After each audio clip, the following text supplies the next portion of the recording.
Copper sink repair. In this video, we'll show you how to take a copper sink and bring it back to life. An important note is we want to turn the AC off, especially if you will be working near one of those vents where it sucks the air in. We don't want any of the clear coats we need to spray to get sucked in and then it just gets dispersed throughout the house. So be wary of where you need to work and just make sure that we're not working near anything that's going to help kind of move the clear coats or toners around the house. First thing we're going to do is we're going to tape off. This is a granite slab, but we're going to tape it off just so we don't have to worry about it, especially when we get down to using the brown patina stain.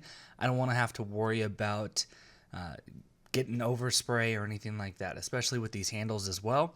Just take a little bit of plastic and some tape, close them up. We're just sealing everything around the edge with blue tape, but there's a lot of different ways you can mask. This is just the easiest for us. So now we're going to take the Sculpt Nouveau metal cleaner and we'll clean it up. You can use dish soap, that works pretty well as well. Alcohol works pretty well as an isopropyl or denatured, but I like the Sculpt Nouveau metal cleaner because it seems like it gets in a little bit more. So in this, we are actually going to be going down into the bare copper, and I'm not getting 100% of it off. I'm not trying to go down to perfect, brand new shiny penny. I'm just trying to get the majority of it off. So we're going to use a Scotch-Brite pad and that Sculpt Nouveau metal cleaner and just give it a good old scrub. Once you got it all nice and cleaned up, you'll want to go in with water and neutralize the metal cleaner.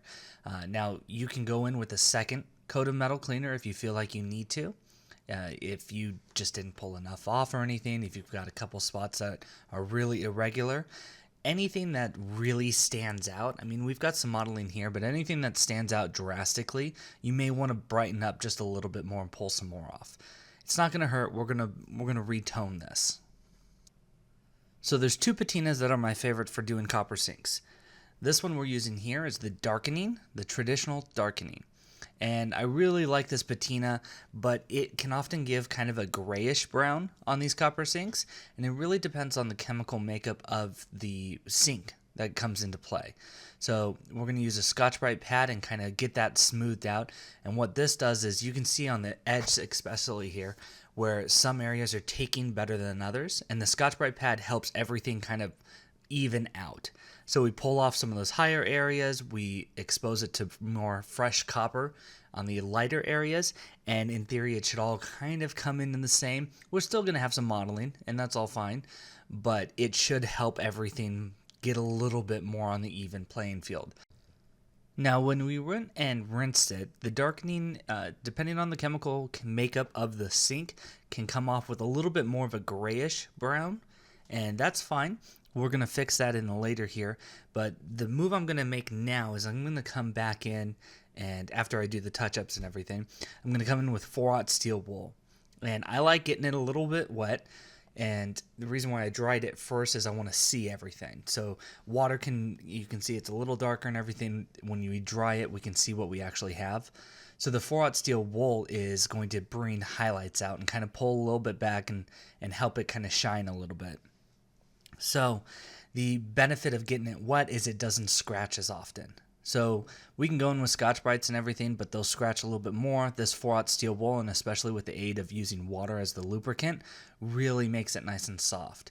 So I'm just going around the edges and kind of softening everything up, bringing a little bit more copper look through it, especially on these leaves and everything, making it look real nice.